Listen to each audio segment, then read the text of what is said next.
Hearing God is so important for so many reasons, not least that it's by his word everything got created, so we need that conversation. Of course, one of the keys is that the scriptures say, be still and know that I am God. And the word there for being still is wakate, which is the root of the word vacation. So one Bible commentator has actually paraphrased that as, take a vacation from being God and let me be God for a change. And so I think stillness and silence is about giving up, trying to control the world, giving up running, and almost embracing a form of sleep or death, whereby we say, this is who I am and no more. And so I think in that place, God is able to speak to us because we're ourselves, we're humble. So I think stillness is a key to hearing God.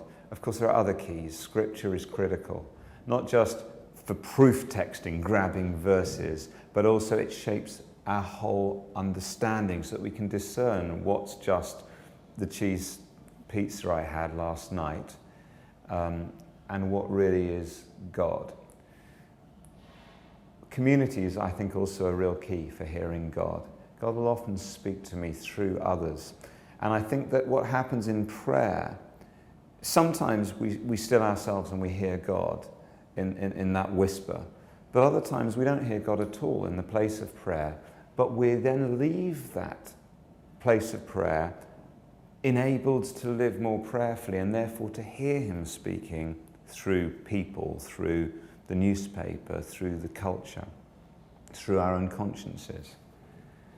One of my favourite verses in the whole Bible is Colossians chapter 1, verse 27, that says, Christ in you is the hope of glory. And I think we also often have these strange ideas of glory and of God's voice as being other and strange and distant.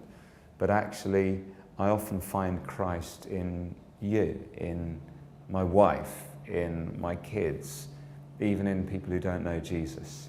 And in prayer, our ears are opened and our eyes are opened to hear and see his word better.